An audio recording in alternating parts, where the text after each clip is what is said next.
Say hello to my little friend.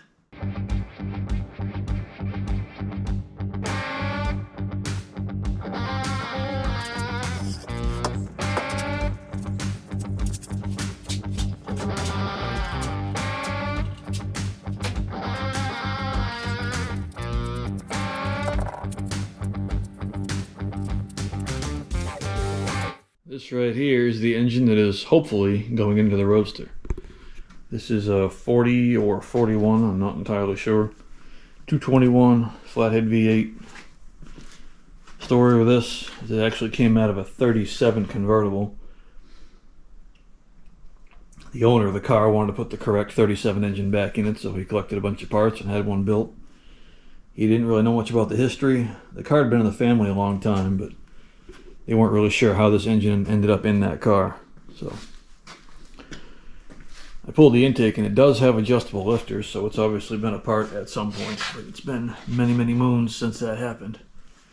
The cool thing about this is for you flathead guys that are a little more knowledgeable, see if I can zoom in and show you that. I don't know if it actually is a 99T or if it just has 99T heads on it. I don't really care at this point. It's going to go in either way. But for those that don't know, and I'm not an expert, so I could get part of this wrong, the 99Ts were, I think, the same block that they use in the Mercuries. The T is for a truck. And they're supposed to be a nice thick casting. I guess you can bore the hell out of these things, which I have no intention of doing. So that's that. I'm going to keep the diver's helmet distributor because I really like them. Does need water pumps because they're grinding and sound horrible, so we'll throw some new pumps on it. Other than that, I'm going to leave it pretty much as you see it. So the pilot bearing was garbage, so I pulled that out, pulled the clutch disc, pressure plate off. Disc was stuck, so I'm just going to clean up the surfaces there and throw that back together. Throw a new pilot bearing in there and we should be ready to roll. I'm not entirely sure which transmission we're going to do yet. So this is a side shift, 1940, I believe the number on it was. So that'll fit right into our era correct. It has the good modern style synchros in it. Should be a good tranny. This is the other option. This is a, I believe, early 39, which has the old style synchros. But everything else looks like a regular 39, has double D10. Swan shifter, all that stuff. So we will figure out which way we're going to go with that.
As you just saw, I went through and cleaned up all the leaves with the contour wire wheel thingamabobber there. Got all the rust off them. And I went through with a grinder and beveled the ends, as you also saw. Now the reason I did that is because the factory leaves are really, really sharp on the end. They're just square cut, and they'll actually dig into the leaf below them if you don't do that. So go along with the grinder and just bevel this end around the corners a little bit. Gives it a little bit of rounder surface with that, and then they're all going to be greased up anyways. That'll help it to ride a little better on the next leaf and not dig into it so much. So once these are all cleaned up, I gave them a quick shot of some light, cheapo paint. You don't want to put paint on these things real heavy, just enough to keep it from rusting. If you get it too heavy, they can actually get all gummed up in between the leaves. Let's take a look at the rear brakes now. So I got this side already all cleaned up, obviously. That one I haven't not touched yet. I'm going to finish scraping this down a little bit, give it a quick wipe down, shoot a little bit of paint on the inside here to keep it from rusting. I'm not going to do anything with the outside of it. I'm just going to leave it looking like that because it matches the rear end pretty well and actually matches the rest of the car pretty well. So, just trying to keep it from rusting in here, that's all.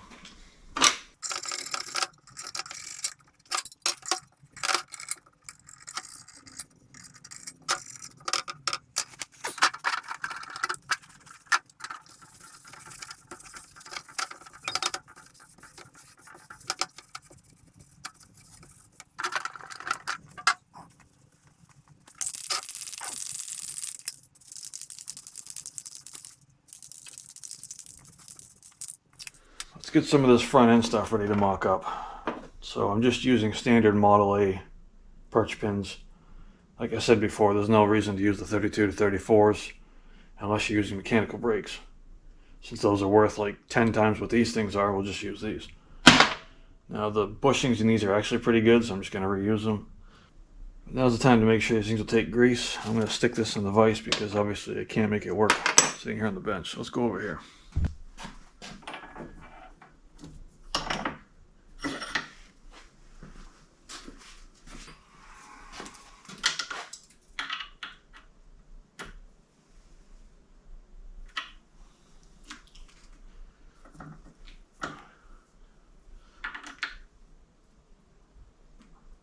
There we go.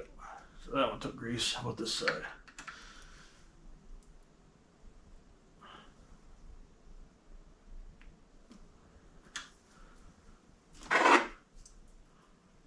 Yep, perfect. They both took grease.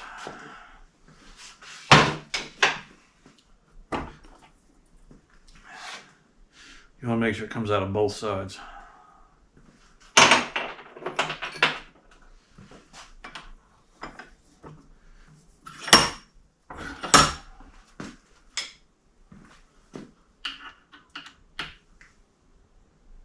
Yep, that was good. That was good, perfect. So an issue you may run into if you're using a new spring is the fact that the eyes on these are bigger than the stock Model A springs. These are the same as the 32 to 34 eye.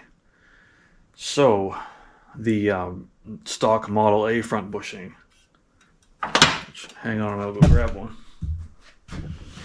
So this right here is a stock Model A front bushing.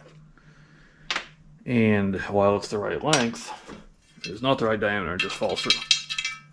So what you need to do is take a rear spring bushing because it's the same inside diameter but a larger outside diameter. And that will have to press in. That's how it's supposed to be. But the issue is it's obviously too long. So you just need to trim this down to this length, press it in here, and it'll work just fine.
These are probably a little bit warm, I'm going to assume.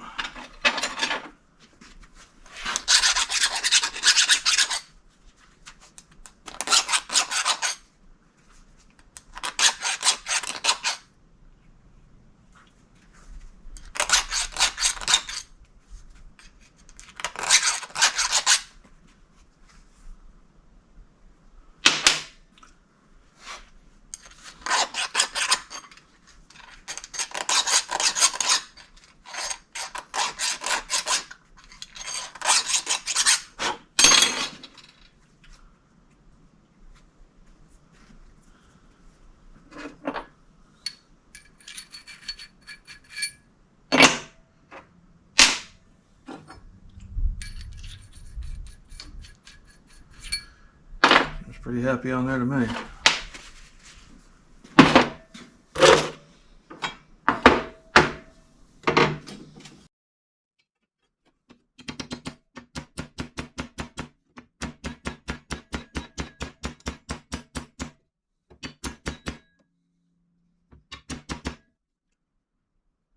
going to touch it up with a file after doing that. We'll see. They're pretty thick and pretty hard, so I think I'm beating pretty well.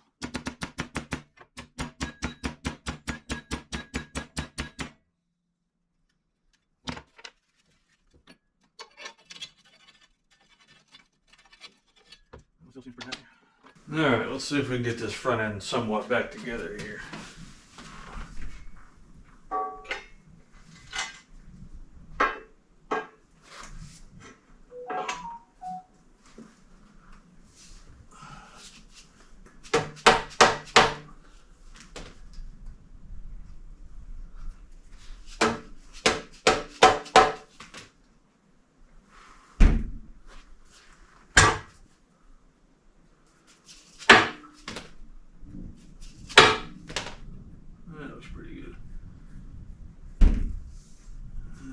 Top. I'll throw some grease on these pins before you throw them in too. They like to freeze in there, so hopefully this will help them to. Maybe not.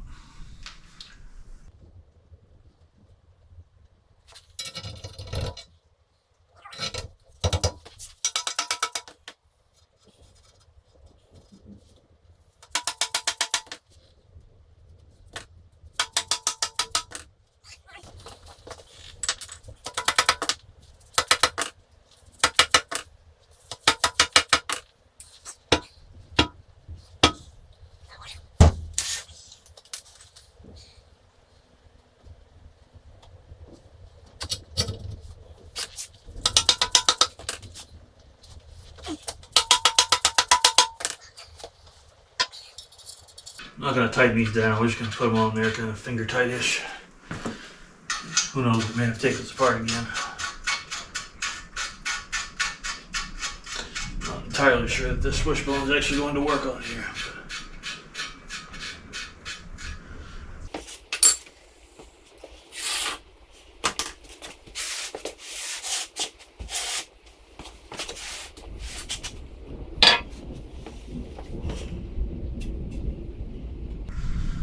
Alright, let's grab some shackles and see if we can get this main leaf on here.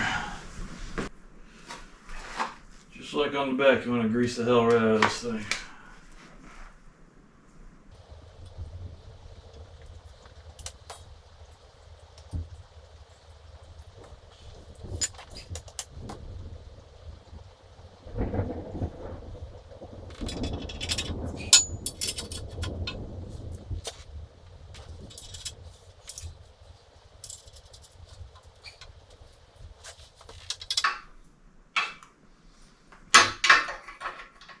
The hell, it's gonna make it way too easy.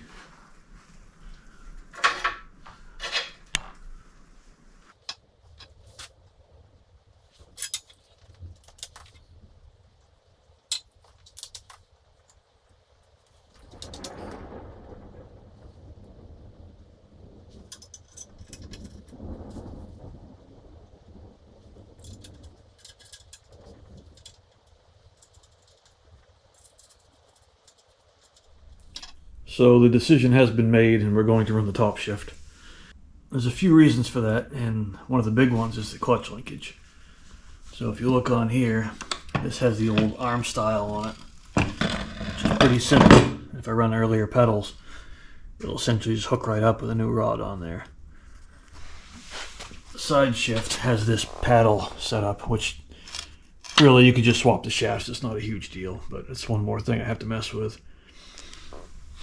And if I decide to go with that setup, then there's actually a shaft that runs across and hooks into the frame.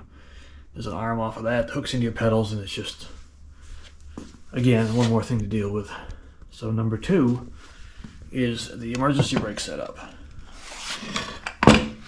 So with this setup, you can make a small bracket essentially out of angle iron, mount it in these holes, come off of here, and pretty much have a stock location emergency brake lever with not much work.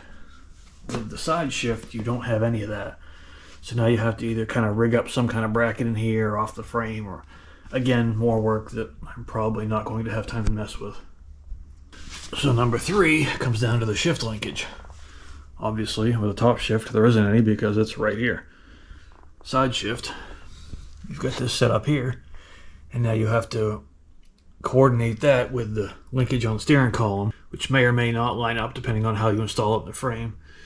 You may have to bend these, you may have to bend the arms on the steering column. You're definitely going to have to make new rods for that because they're not going to be the correct length.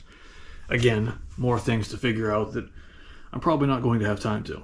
So the last reason is resale. I'm not entirely in love with this thing, and there's a pretty good chance it may be up for sale when I'm all done with it. So I think having a side shift in it would actually kind of hurt that. There's probably a lot of people that really don't want a column shift, especially in their hot rod. They'd much rather have this nice little floor shifter with a sexy swan neck shifter on it here. So that's the route we're going. I just need to get this cleaned up a little bit. The fork moves and everything. Just got a little surface rust on the face. Get the sleeve cleaned up for the throw-up bearing. Get a new bearing on that, and it should be ready to go in. So I've got the chosen one up on the operating table here, and I just want to take a quick look inside to make sure we're not putting some blown up piece of junk in the car. I'm pretty sure it's good because I think I've been in here before, but I'm going to double check it just to make sure.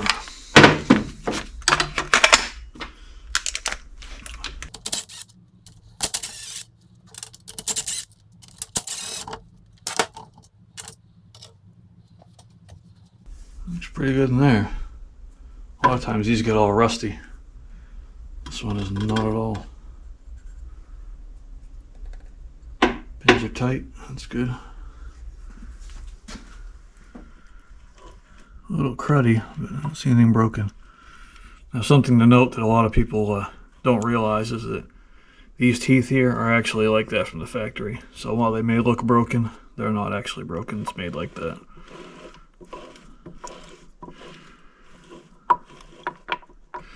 What you really want to look for are the unsynchronized gears. So your first and reverse are usually what will break. And the edges get real sharp after they've been jammed into each other a bunch of times. This has got a little bit of an edge on it, but pretty minor. Way better than they usually are. And the other one is a reverse idler gear, which is a little hard to see, but it's way down in there. You want to check that as you're spinning it around. Just look for any broken teeth on that.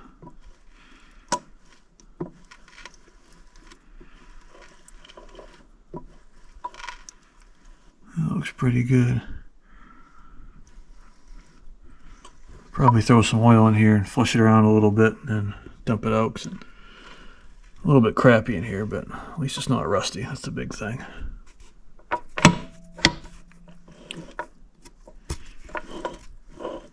Alright, so I'm going to throw the top back on it. I'm not going to reseal it yet because I'm sure I'll have it back off again at some point. So we'll sling that on there.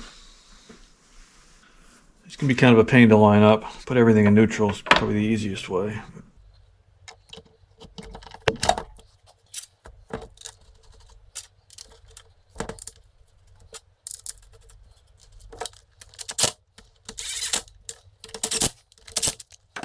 So what I want to do now is get this collar cleaned up because it's a little bit cruddy. Get the face of this cleaned up where it rides on the throw-up bearing hub. Should be good to go after that.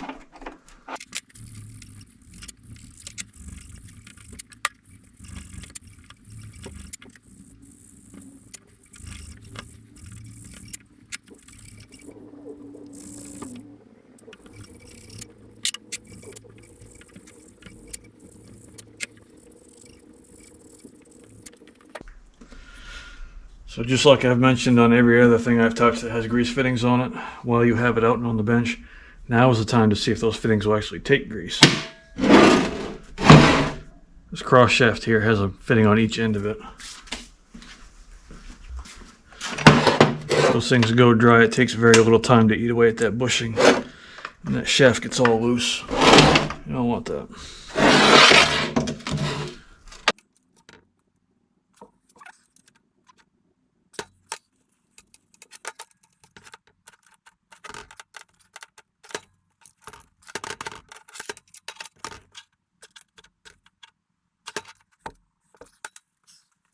Now is the time to figure it out, because it's super easy to take it out right now.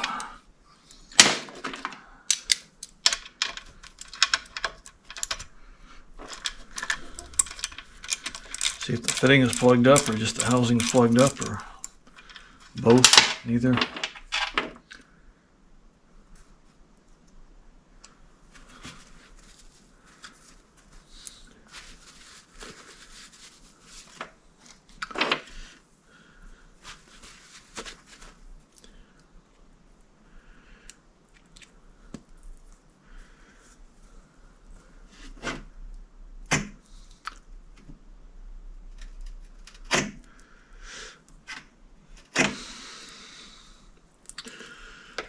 Apparently the fitting is plugged up, so let's just put new ones in it. You can soak them and try to clean them out, but it's a whole lot quicker just to throw a new one in there.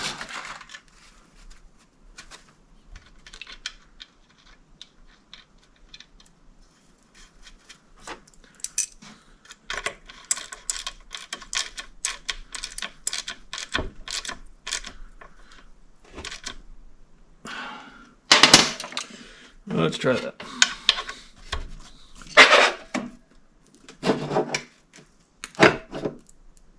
Oh, that's much better.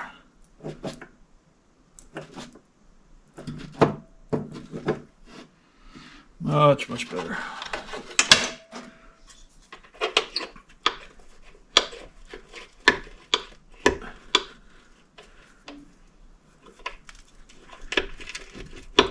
Work it back and forth, make sure you get that grease all over the place in there, because I'm sure it hasn't had grease in a while.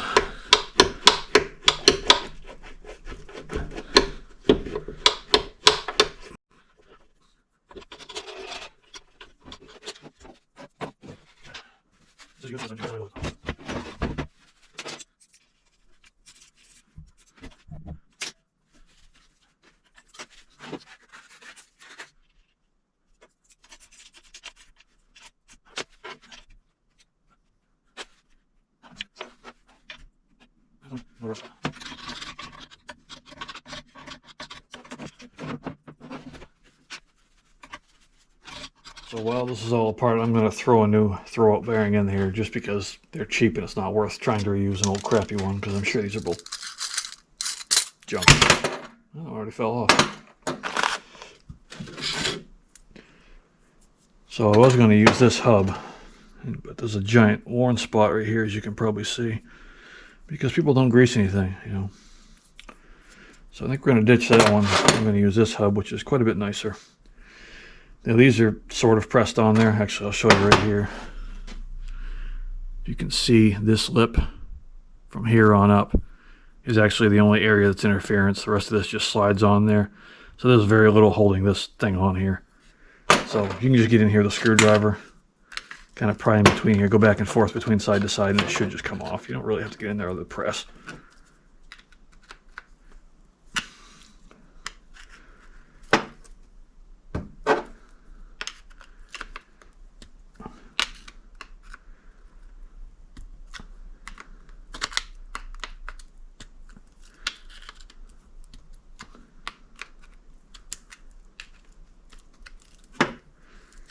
Yeah, like that. And just make sure you put it back on the right way. This thing's stuck. Nice.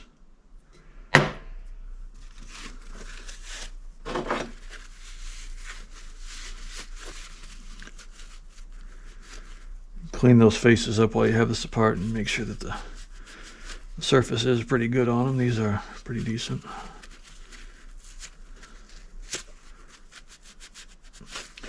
So I want to check your inside here where it rides on the on that collar we just cleaned up. Not a bad idea to clean that up.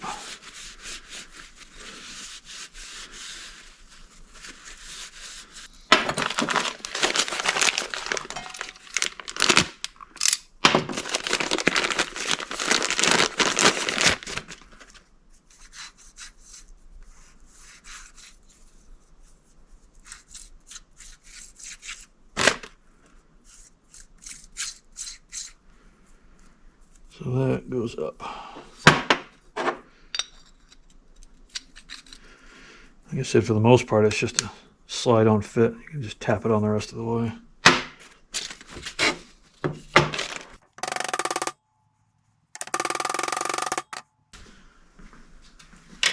going to use some of this pretty red grease.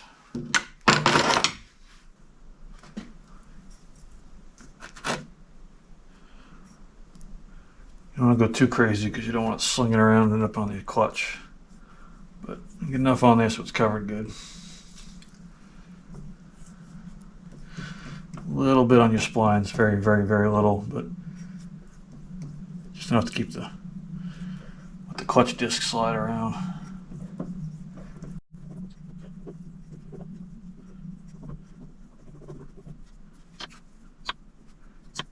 Put some on the little face there because that rides against your feet of your throw bearing hub. That's what wears into it like the other one was.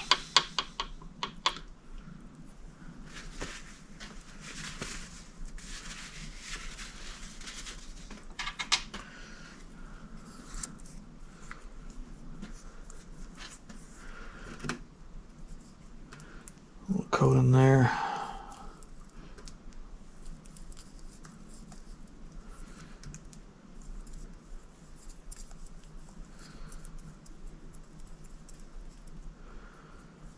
And again, a little coat on those feet.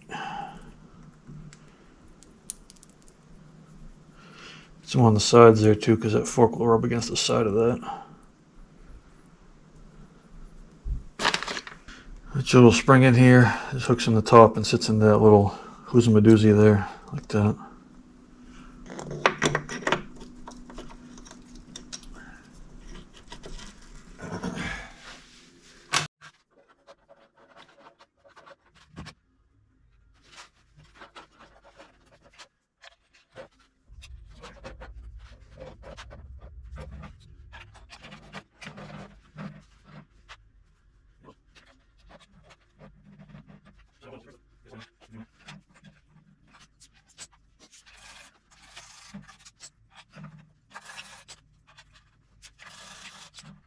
So we're all mounted up. I'm going to roll this aside for now. Before I do, I wanted to do a quick note on this for anybody who might have been wondering about these little stands. It's a company called Stumpy's Fabworks. It's just like it sounds, Stumpy's Fabworks. They're out of the Midwest, I think. They make cradles for a bunch of different engines. Really high quality stuff, comes with really good casters. I've got a couple of these for flatheads. They work really, really well. It's a small company. They're very reasonably priced, so look them up if you're looking for something like that. Again, it's Stumpy's Fabworks. They also make engine stand adapters for the flatheads and stuff like that. So really good company. I've always had really good luck with them. We're going to roll this thing aside, and we're going to move on to the old rear axle here, try to get that in there.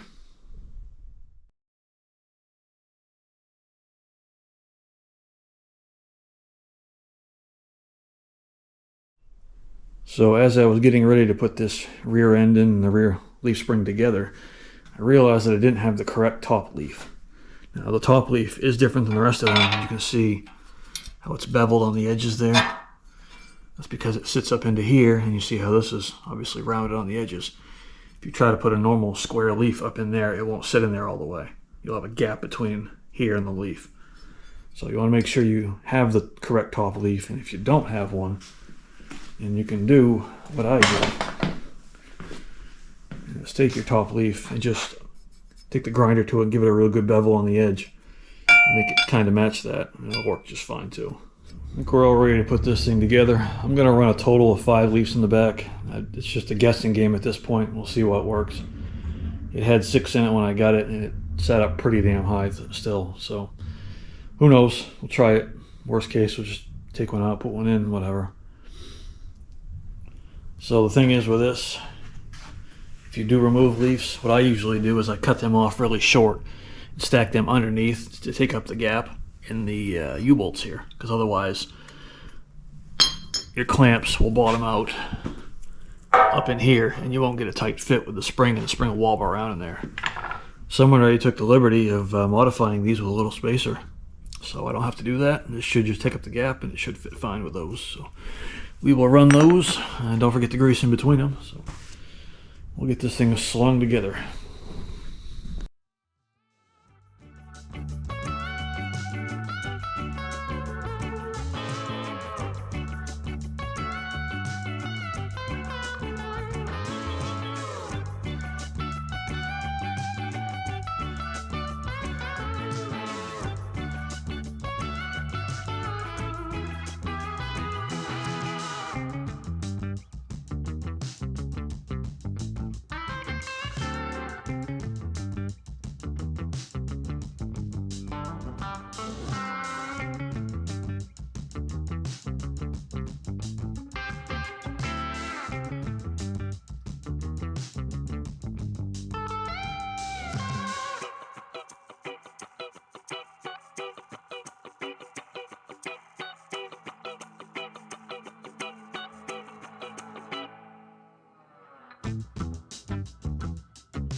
So these are the spring clamps that keep the leaves in alignment.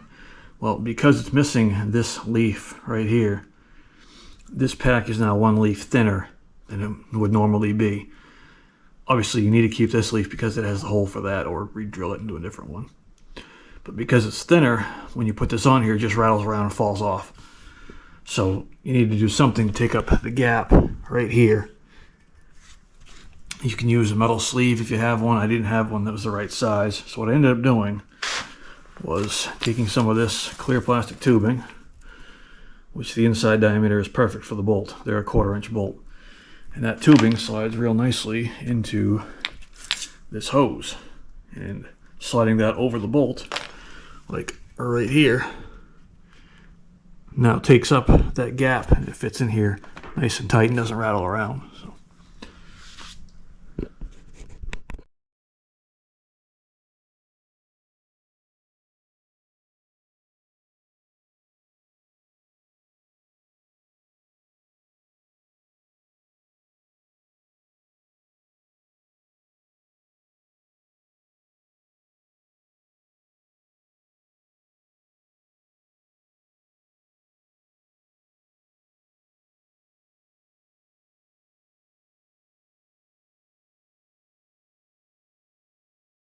So UPS brought me a present today, and I like presents. This stuff is from McMaster Car. If you've never ordered from them, these guys are friggin' awesome. If you're on the East Coast, they ship this stuff, you'll have it the next day. I literally ordered this yesterday morning at like 9:30, and it showed up today from UPS. Absolutely incredible. They had it shipped out within an hour of me ordering it. And they have all kinds of weird stuff that's hard to find. Materials, hardware, gears, I mean anything you can think of, they have all kinds of weird stuff. But what I wanted was, where is it?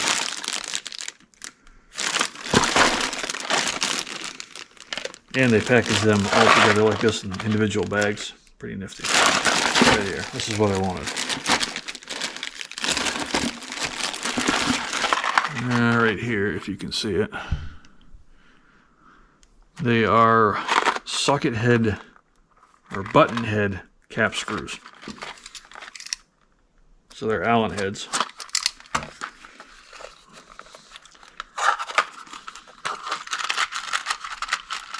I can get them out here. Right there. And now you may be wondering what I'm doing with these on a, period correct build. Well, and I'm not going to take credit for this because I'm sure I stole this idea from somebody else. I can't remember who I got it from though. So these were originally riveted in a cross member. Okay, I forgot to mention this is for the front cross member and probably for anything else I do that's visible.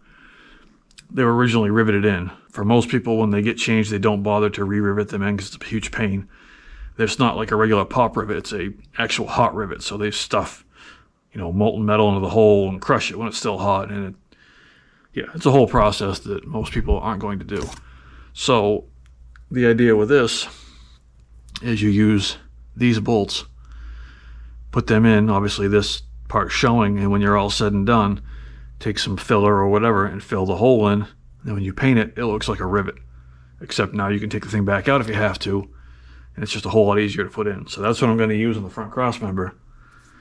I thought it was kind of a cool idea. These are kind of hard to find, depending on what you have for local hardware stores. But I didn't have any that had these, so I had to order them. But again, these guys are awesome, and you have stuff very quickly. So thought I'd share that little tip with you guys if you like to keep the look correct on these.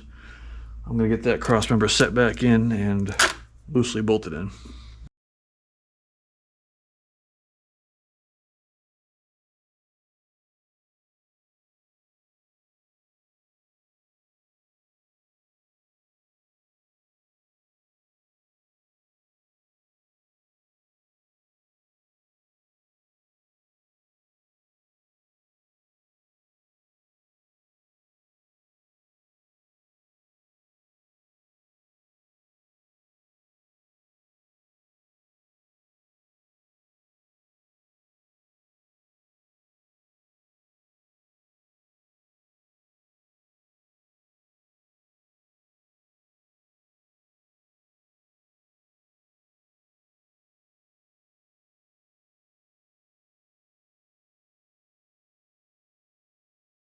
So the cross member's all in, and again, these are just in there finger tight.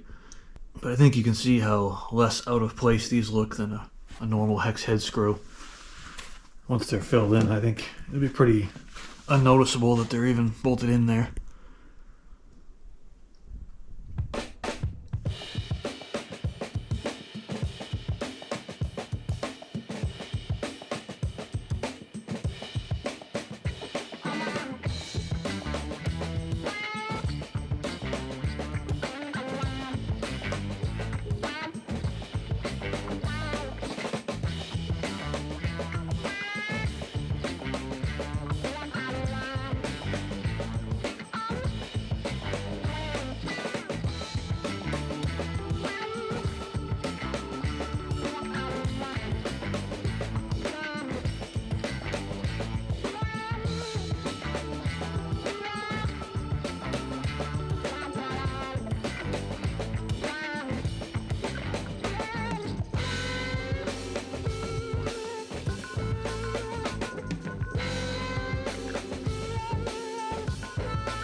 So I was hoping to have this as a roller by the end of the video, and we didn't quite make it, but we're getting close.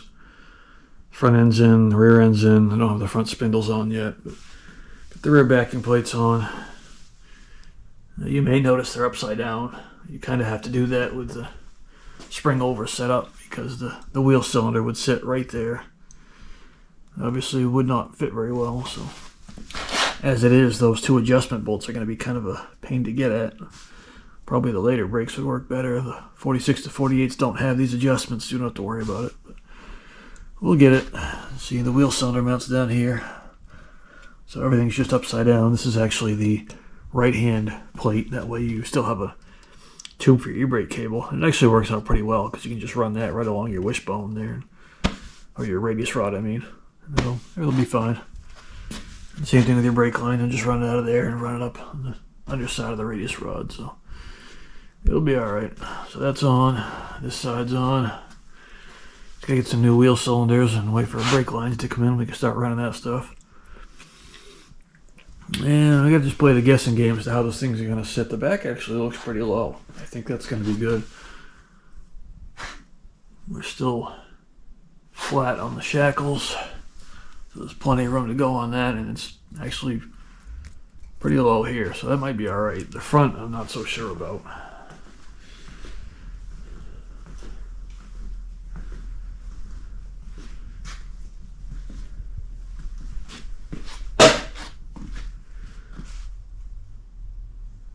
Still quite a gap in here. Of course, there's a ton of weight going in there, so I'm sure that'll close that up. My concern is the shackle angles. They're already not quite 45, but they're pretty low, so they drop much more than that. And I don't know what's... Yeah, that's pretty close to 45. I'm not sure how that's going to work out. But we won't really know until we get some weight on it and see how they sit. Well, that's going to be it for this one. Taking up enough of your time, so be sure to follow along. If you ever want to see this thing get done, hopefully it gets done. We're running out of time pretty quickly, but we'll see what we can do. So again, appreciate you watching, and make sure you check back on the next one.